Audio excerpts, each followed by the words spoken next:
पृष्ठ संख्या 183, 184, 185। एक माँ ने हठात पूछा, यदि स्त्री अपने स्वामी के साथ अच्छा व्यवहार करती है, फिर भी उसका स्वामी स्त्री उसका स्वामी स्त्री के साथ दुर्व्यवहार करता है, ऐसी परिस्थिति में स्त्री का क्या कर्तव्य है? श्री श्री ठाकुर, यह बात यह बात तो मैं कह रहा था। प्रकृतिगत सामंजस्य देखे बगैर विवाह कराने से स्वामी स्त्री दोनों का जीवन बर्बाद हो जाता है। जैसे तुम अपनी धारणा के अनुसार अच्छा व्यवहार कर रही हो, किंतु स्वामी की यह शिकायत रह जाती है, जो मैं चाहता हूँ, जो मैं पसंद करता हूँ, उस पर मेरी स्त्री कभी नहीं चलती।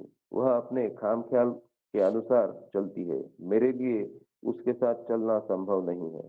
बहुत हो तो यह भी कह सकता है, यो तो मेरी स्त्री भली है, किंतु मैं कैसे खुश हो सकता हूँ, किस तरह अच्छा रह सकता हूँ, वह समझती नहीं। उसका अपना एक ढंग है, उसी ढंग से चलती है। मैंने अपने क्षेत्रों में देखा है, स्त्री की तरह स्त्री भी बुरी नहीं है, स्वामी की तरह स्वामी भी बुरा नहीं है। दोनों भले हैं, यह सुनाम बाहर में भी है। सबके साथ उनका व्यवहार भी अच्छा ही होता है, पर दोनों को आपस में किसी तरह पटरी नहीं बैठती है। जहाँ ऐसा अनमेल विवाह संपन्न हुआ हो, वहाँ स्वामी की प्रकृति को समझने की चेष्टा स्त्री को करनी चाहिए, एवं स्वामी को जो पसंद हो या जिससे उसका मंगल हो, अपने व्यवहार को उस रूप में नियंत्रित करने की चेष्टा करना उचित है। एक जीवंत मनुष्य के साथ व्यवहार करते समय हर क्षण यह स्मरण रखना उचित है कि मैं ईंट, काठ, पत्थर के साथ व्यवहार नहीं कर रही हूँ। जिसके साथ व्यवहार कर रही हूँ, उसकी एक रुचि है, पसंद है, प्रकृति है, मिजाज है, ढंग है। जैसे वैद्य नाड़ी दबाकर किसी व्यक्ति की प्रकृति समझकर दवा देता है, उसी प्रकार मनुष्य की प्रकृति को समझ बूझकर उसके साथ वैसा बर्ताव करना चाहिए। एक वाक्य में, मनुष्य का मन मिजाज समझकर चलना चाहिए। यदि इस ढंग से नहीं चल सको, फिर भी अपनी इच्छा धारणा लेकर आबद्ध होकर रहो, तो कभी भी मनुष्य के दिल को नहीं पा सकोगी। सिर्फ स्वामी के साथ ही ऐसा व्यवहार नहीं करना है। प्रत्येक के साथ व्यवहार करते समय आंख, कान, दिल खुला रखकर चलोगी। इस बात पर नजर करोगी कि कौन किस अवस्था में है। वही समझकर जब जो बोलना है बोलोगी, जो करने का है करोगी। जैसे तुमने सोच रखा है कि स्वामी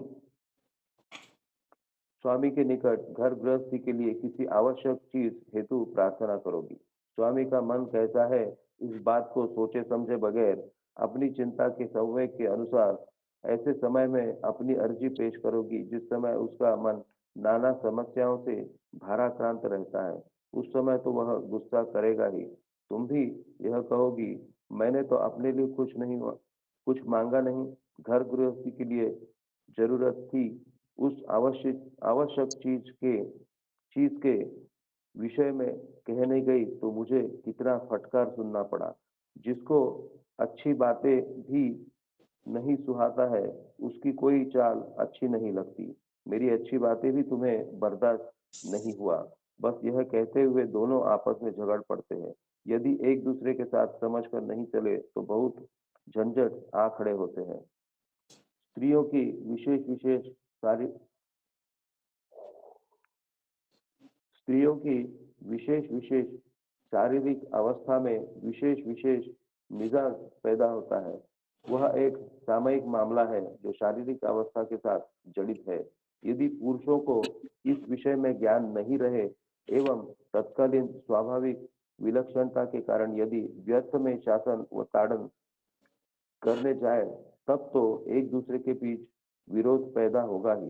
पुनः स्वामी खूब जोर जार से साफ सुथरा रहना पसंद करता है, किंतु स्त्री ठीक उसकी विपरीत रहती है, अपरिष्कार रूप से रहने में अभ्यस्त है। वही स्त्री के वैसे चलन पर स्वामी असंतुष्ट होगा ही। जय गुरु।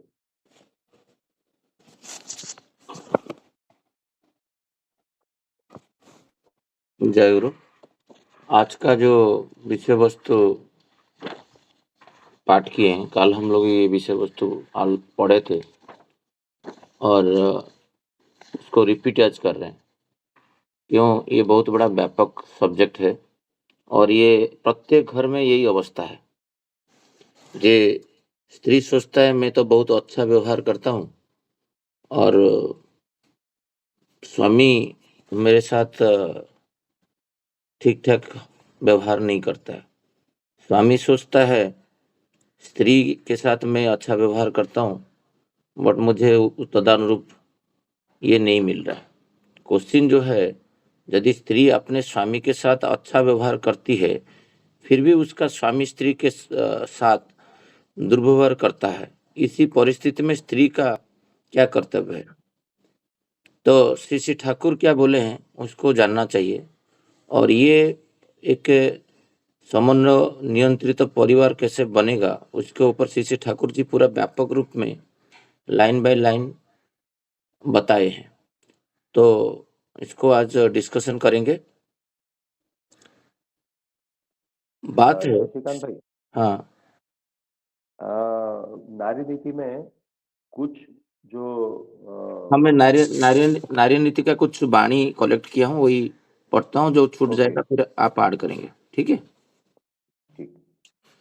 श्री श्री ठाकुर जो बातें यहाँ पर रखे हैं, जे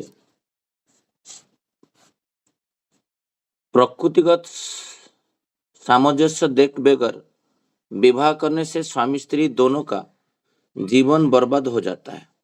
ये जो प्रकृतिगत मिलन है उसके बारे में वाणी नंबर नारी नीति वाणी नंबर 66 मैं पढ़ के सुनाता हूँ। वर वर्ण में असंभव, यदि उपयुक्त स्वामी लाभ करना चाहती हो, पुरुष से दूर रहो। किसी को भी स्वामी के रूप में मत सोचो, कारण उससे मन कामलोलुप होकर तुम्हारी दृष्टि को अस्वच्छ कर देगा। किंतु जिन्हें स्वामी बनाना चाहती हो, उन्हें उनके इष्ट आचार, वंश, जस, स्वास्थ्य, श्रद्धा, ज्ञान इत्यादि तुम्हारे कार्य सहनीय और बहनीय है या नहीं अवलोकन करो एवं मंगलकांक्षी गुरुजन के साथ बातें करो। प्राप्ति में भ्रांति कम ही होगी। ये वाणी संख्या 66 है। देखिए यहाँ पर श्री श्री ठाकुर जी जो मैरिज में एक स्त्री को, किसी को पुरुष रूप में जब वो उसका विवाह नहीं हुआ है, उसको किसी को भी स्वामी रूप में वर्ण करने के लिए मन में नहीं सोचना चाहिए। उसमें क्या काम लोलुप बढ़ता है, किसी टाइप का स्वामी वर्ण करना चाहिए। जो श्री श्री ठाकुर जी प्रकृतिगत सामंजस्य नहीं रहेगा तो किसी का स्वामी स्त्री का कभी भी माने अच्छा व्यवहार नहीं रहेगा। उसके का जो क्राइटेरिया दिए हैं, इनके बोलने से तुम्हारे जो तुम जिसको स्वामी रूप में वर्ण करना चाहते हो, अभी ये प्लेटफॉर्म में जो सब ज्वाइन किए हैं, जिनका अभी बेटी हो बेटा हो विवाह योग्य हो गए हैं, तो इनको ये बातें समझना चाहिए। जे मैरिज के बाद 1 साल के बाद उनका मनोमालिन्य खराब हो जाता है, फिर उनके पास खबर आता है जे उनका व्यवहार ठीक नहीं है, तो श्री श्री ठाकुर जी बोल रहे हैं जिसको तुम स्वामी रूपे वर्ण करोगे उसका क्या देखोगे। जे श्री श्री ठाकुर जी बोल रहे हैं जे उनका इष्ट मतलब जो जिसको तुम वर्ण कर रहे हो, मतलब स्वामी का इष्ट कौन है, उनका आचार कैसा है, व्यवहार कैसा है, उनका वंश कैसा होता है। उनका वंश में कोई 40 साल में, कभी 50 साल में, कभी 42 एज में वो मर जाते हैं, तो वो सब क्राइटेरिया दिखना चाहिए। उनका लास्ट 3 पीढ़ी में कोई कैंसर से कंटिन्यूस डेथ हो रहा है। मैं जैसे एग्जाम्पल दे रहा था, एक दिन जे मेरा एक कॉलीग है, उनका पिताजी भी कैंसर है और उनका पिताजी कैंसर नहीं दूसरा रोग में दुरारोग्य में कम एज में हुआ, तो उनका भी 3rd जनरेशन में देखा गया बहुत कम उम्र में हेल्दी के होने के बावजूद वो जेनेटिकल फ्लो होता है। तो जस उनका व्यक्तित्व कैसा है, व्यवहार कैसा है, स्वास्थ्य कैसा है, रुग्ण है कि नहीं, दुर्बल है कि नहीं, वो वहन करके लेके मुझे सारा जीवन चल सकते कि नहीं। फिर श्रद्धा, उनका श्रद्धा कैसा है, इंटरेस्ट कैसा है, वो सब देखना पड़ेगा। उनका ज्ञान कितना है, उनका ये सब चीज आपको वो सहनीय वहनीय हो पाएगा कि नहीं, ये फिर कैसे देखोगे ना, ये कोई नियरेस्ट व्यक्ति कोई देखेगा और बताएगा और इसको सामंजस्य हो रहा है कि नहीं। इसके बाद एक लड़की एक लड़का को वर रूप में स्वामी रूप में ग्रहण करेगा। ये फर्स्ट वाला सेंटेंस में 66 वाणी में है। फिर श्री श्री ठाकुर जी नारायण नीति का 70 नंबर वाणी में एक अच्छा चीज बोल रहे हैं इसमें, जे कल्पना प्रहेलिका में स्वामी वरण। जो लड़कियां स्वामी को अपनी कल्पना के अनुसार पाना चाहते हैं, अभी क्या हो रहा है, ऊपर ऊपर से देखें वो कहीं पे बड़ा नौकरी कर रहा है कॉर्पोरेट में, कि कहीं पे गवर्नमेंट सर्विस कर रहा है, ये कर रहा है, वो कर रहा है, तो उसको जाति ठीक है और बाकी गोत्र वगैरह मिला के मैरिज करवा दिए। और बाकी जो श्री ठाकुर जी 66 जो वाणी में पढ़ा उसको देखे नहीं और मिला ही नहीं, और कल्पना के हिसाब से चलना चाहता है, ये मुझे ऐसे रखेगा वो उसे रखेगा। तो वास्तव में उद्बुद्ध होकर स्वामी को वरण नहीं करते हैं।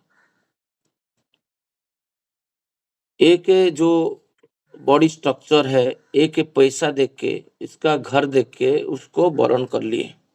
प्रकृत जो है, जैसे स्वामी मुझे कैसे खुश रख पाएगा, ये जो उसका जो इष्ट है, उसका इष्ट कोई जिसके साथ कोई उसका जीवन में कोई इष्ट नहीं है, तो उसी जगह में वो तो फिर ही श्री ठाकुर जी बोलते हैं जिसके जीवन में इष्ट नहीं है, आदर्श नहीं है, वो विवाह योग्य नहीं है। तो आगे चलता हूँ, वो स्वामी के साथ जितना ही परिचित होती है उतना ही निराश होती है। जब उसको मिलता नहीं है कुछ तो फिर निराश होता है। आक्रोश, दोषदृष्टि, जीवन में धिक्कार इत्यादि उनके पश्चात चरण बनते हैं, अवसाद में अवसान होती है, और उसी हतभाग्य पुरुष का भी शेष निश्वास उसी प्रकार मृत्यु में विलीन हो जाता है। भूल मत करो, इसी मृत्यु को आमंत्रित तो न करो। ये जो जीवन का श्री ठाकुर जी बोलते थे, सुइसाइड भी जो जो है उससे भयंकर मृत्यु होता है, प्रतिलोम मैरिज करना कि विवाह करके विच्छेद होना। विवाह विच्छेद को श्री ठाकुर जी एक मृत्यु के साथ तुलना नहीं किए, मृत्यु ही बोले हैं। तो ये वाणी नंबर 70 में है। 73 वाणी नंबर 73 है, जो प्रकृतिगत सामंजस्य विवाह करने के लिए जो श्री ठाकुर जी बोल रहे हैं, नहीं तो जीवन बर्बाद हो जाएगा, उसी रिलेटेड एक वाणी बोल रहा हूँ।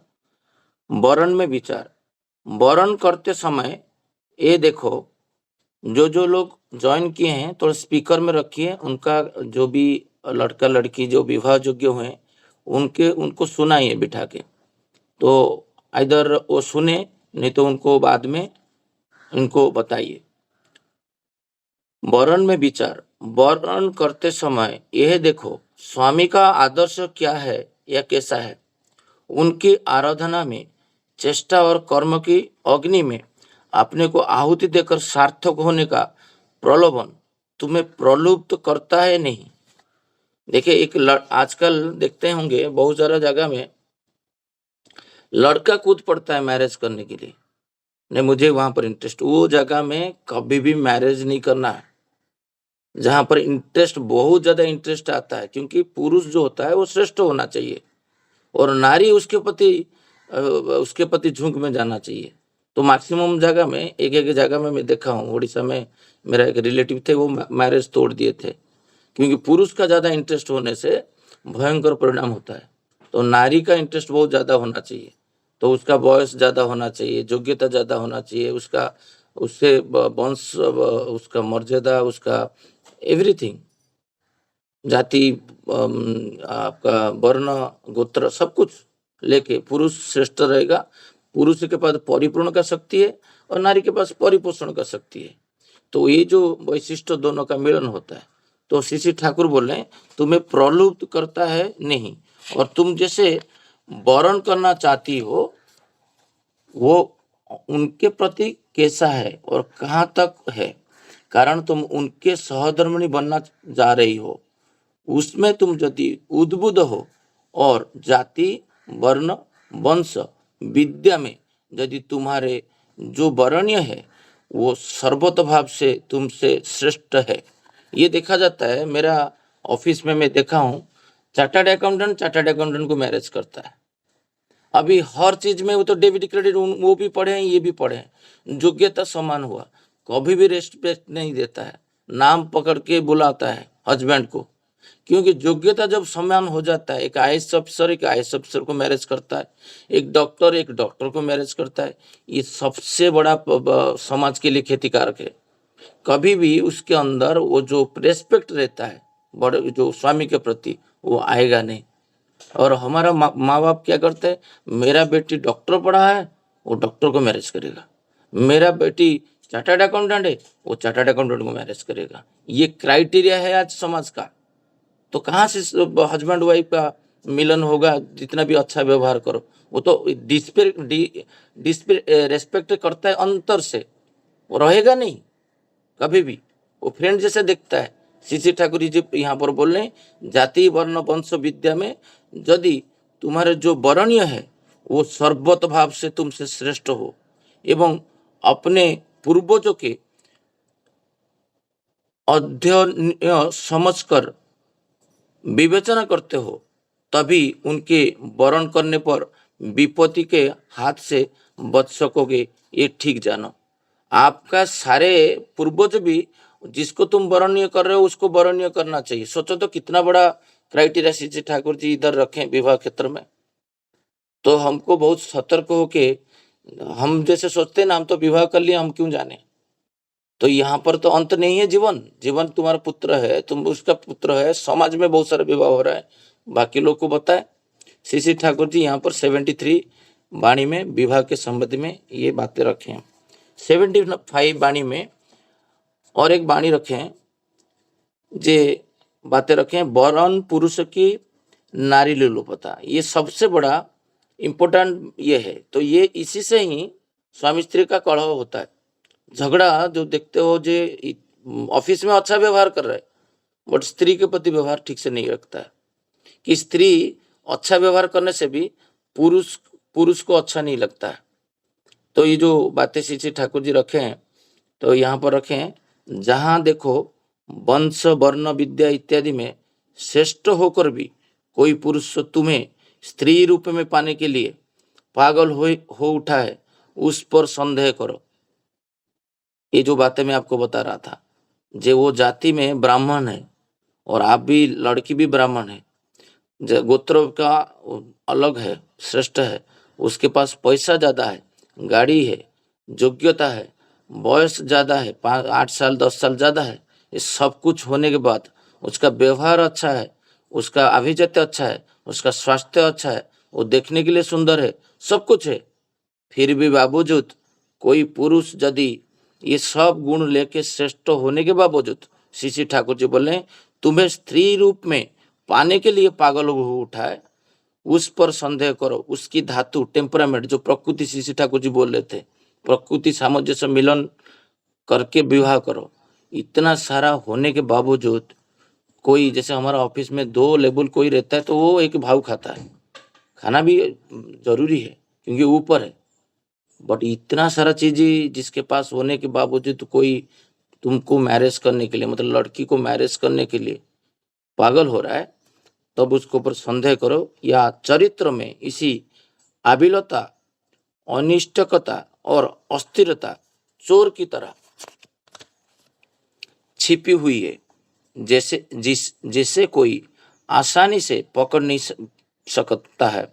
वो पुरुष तुम में आनत होने पर तुम्हारी संतान संतति किसी तरह उत्तम नहीं होगी।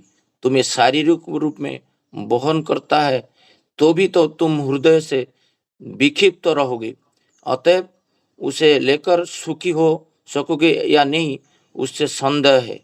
ढल मत पड़ो, अच्छी तरह पर्यवेक्षण कर लो, विवेचना करो।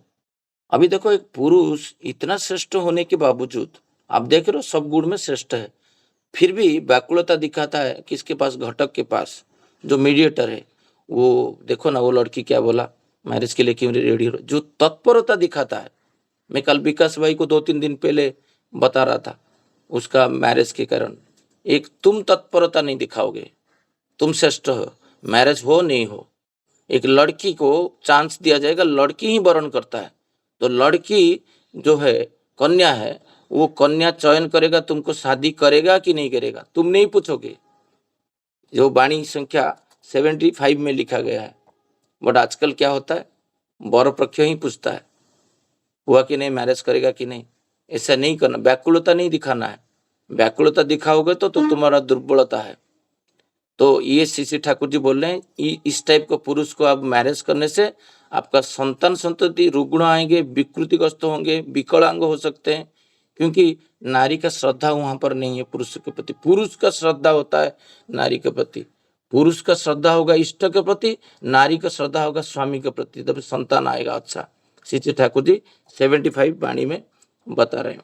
फिर एक वाणी श्री ठाकुर जी 90 में क्या बोल रहे हैं, फिर हम लोग कल डिटेल में आलोचना करेंगे। मैं सोचा वाणी नंबर 90।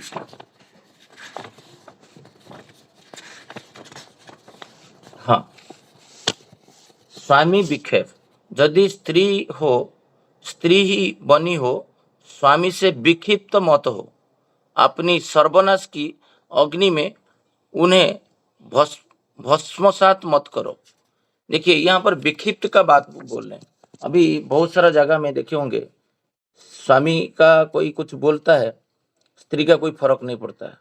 अभी बहुत सारा जगह में देखा जाता है, मैं ऑफिस में, कॉर्पोरेट सेक्टर में, स्वामी के साथ दूसरे स्वामी को तुलना करते हैं, वो तो बहुत अच्छा है। तो श्री ठाकुर जी बोलते हैं, स्वामी से विक्षिप्त नहीं होने के लिए कोई भी कारण से, तो उससे क्या होता है, तुम्हारा जीवन अग्नि से भस्मसात होने का श्री ठाकुर जी यहाँ पर तुलना किए। 92 में श्री ठाकुर जी एक वाणी रखे, स्वामी के प्रेम का परिमाप। ये जो अमेलन होने का, जो अच्छा व्यवहार कर रहा है स्त्री और पुरुष अच्छा नहीं कर रहा है, उसका सारा क्राइटेरिया यहाँ से उत्पत्ति। मैं इनपुट का आज बात कर रहा हूँ, कल आउटपुट आलोचना करेंगे। श्री ठाकुर जी बोल रहे हैं, अमेलन होने का कारण क्यों है, ये नारी नीति में सब बोल के रखे, जो रूट कॉज दिए हैं, जो स्वामी स्त्री का जमता क्यों नहीं है। स्वामी के प्रेम का परिमाप, स्वामी किस तरह का, कितना तुम्हें प्रेम करती है, उसका हिसाब किताब मत रखो। दूसरे के प्रेम से उनके प्रेम की तुलना करके क्षुब्ध मत हो। ये 90% यही होता है आज के डेट में। वो अंदर से बताएगा नहीं आपको, वो लड़की, आपको जाके उसका अंदर झुक के पूछो, वो बता देगा आपको। मैं 3-4 जगह में टेस्ट किया हूँ। नारी को, कोई विवाहिता नारी को पूछो, वो बता देगी। वो उनका जो हस्बैंड है ना, अच्छा उसको टेक केयर करता है, वही हो गया जो एक असत्य का लक्षण। कोई नारी बोलता है उनका हस्बैंड उनको टेक केयर करता है, इसका मतलब मेरा हस्बैंड मुझे नहीं कर रहा है। वही तो तुलना है। वो तुलना आपका हस्बैंड किसी के साथ करने नहीं, वो आपका प्रभु है, वो कितना भी हो, वो आपका स्वामी है। तो श्री ठाकुर जी ये जो तुलना रूप का आजकल सब करने लगे हैं, वो एप्पल का घड़ी उसको गिफ्ट दिया, ये उसको ये दिया, वो मुझे ये दिया, ये जो तुलना करते करते करते करते कभी क्या होता है ना, स्वामी को न्यून कर देता है स्त्री, खुद का स्वामी को। तो श्री ठाकुर जी बोलते हैं, उसका हिसाब, वाणी तो पढ़ते हैं, कभी प्रैक्टिकली कंपेयर करते नहीं, वो दिक्कत तो वही होता है। उसका हिसाब किताब मत रखो। दूसरे के प्रेम से उनका प्रेम की तुलना करके क्षुब्ध मत हो जाओ। जो पाओ उसमें ही उत्फुल्ल हो जाओ, किंतु देते समय उनकी धातु मीन्स टेम्परामेंट, प्रकृति, उनके धातु और अवस्था समझकर ऐसा दो जैसे उन्हें कभी भी पाया नहीं हो और पाकर कभी से भी पाने की आशा नहीं करे, देखोगे तृप्ति और आनंद तुम दोनों को ही खरीदे गुलाम बने रहेंगे। इससे तृप्ति और आनंद आएगा। मनुष्य कभी जो स्वामी के बारे में बोलते हैं तो संयत होकर बोलना है। धीरे धीरे धीरे ये छोटा सा ये है, मैं जैसे बोलता हूँ ऑफिस में मेरा जो L1 है मैनेजर है और मेरा जो कंपनी है, मेरे L1 के बारे में मैं 9 साल हो गया एक शब्द भी नहीं बोला हूँ वो खराब है, एक शब्द। वो जो नियंत्रण है ऑफिस में, किसी को पूछो वो बोलते हैं ये चाटुकार है। मैं चाटुकार नहीं हूँ, क्योंकि जिसके बारे में तुम बोलना शुरू कर दोगे तो उसके प्रति श्रद्धा नहीं रहता है।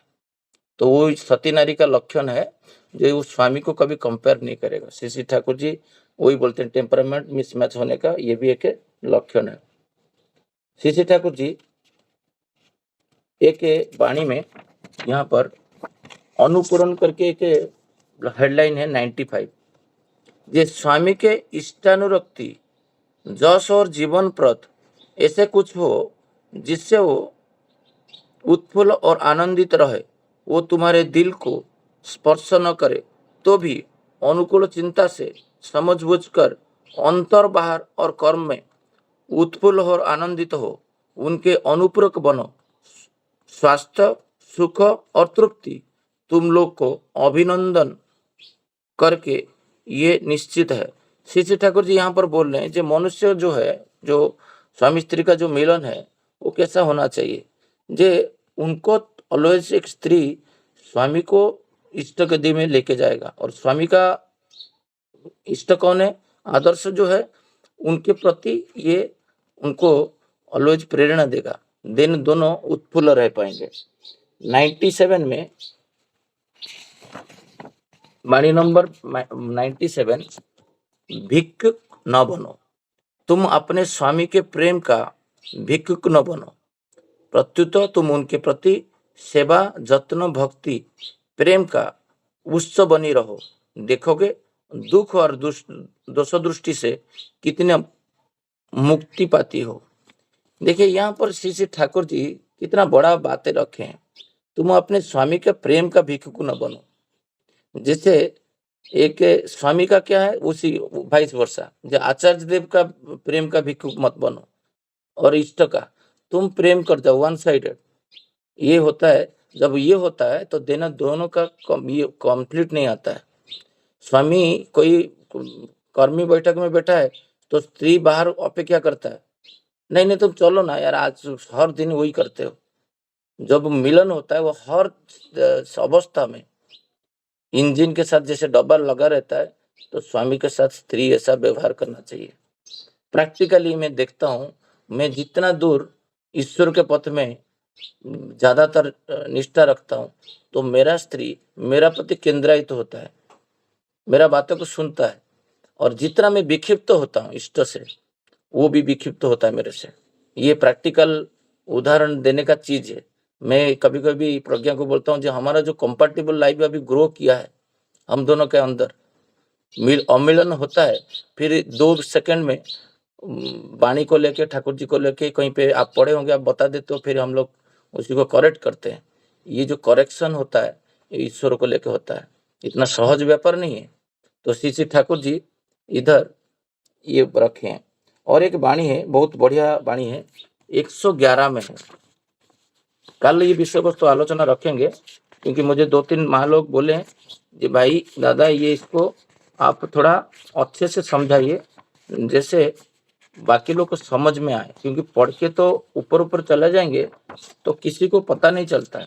तो आप इसको सारे वाणी जो है वो लाके रखिए। तो मैं कल इसके ऊपर थोड़ा सा अध्ययन किया था, दूसरा पुस्तक से भी कलेक्शन किया हूँ, एक डिफरेंट टॉपिक में इसको बताऊंगा। ये के बहुत अच्छा बात रखे श्री ठाकुर जी, जे स्वामी की नियत अत्याचार प्रणाता, ये रिवर्स क्वेश्चन है। जैसे स्वामी को अच्छा व्यवहार कर रहा है, स्वामी बर्ताव अच्छा नहीं कर रहा है, बट ठाकुर जी उल्टा बोल रहे हैं जे नियत स्वामी जब बर्ताव खराब करेगा, स्त्री का कर्तव्य क्या होता है? तो श्री श्री ठाकुर बोले, यदि तुम्हारे स्वामी तुम पर नियत अत्याचारपरायण हो और उन्हें नमनीय करने की तुम्हारी क्षमता यदि हर तरह से व्याहत होती है, तो तुम मंगलकामी होकर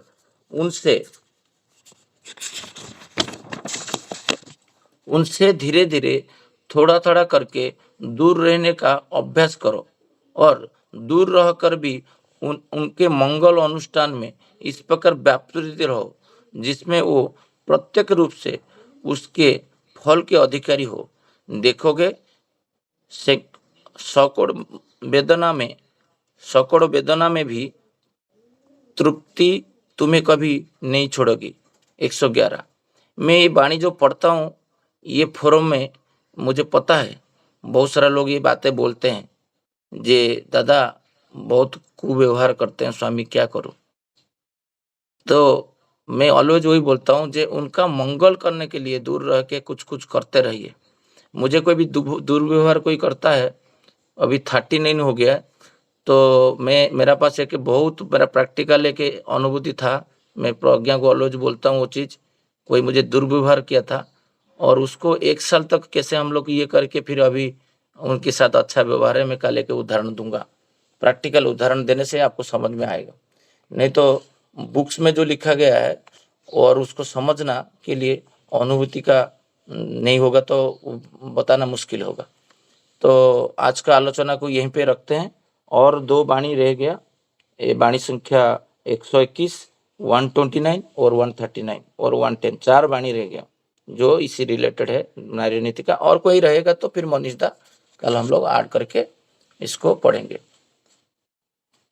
जय गुरु। मनीष दा कल हम लोग इसी वाणी को आलोचना करेंगे और कुछ रहेगा तो आप उसको ऐड करेंगे कल। जय गुरु। जय गुरु। जय गुरु।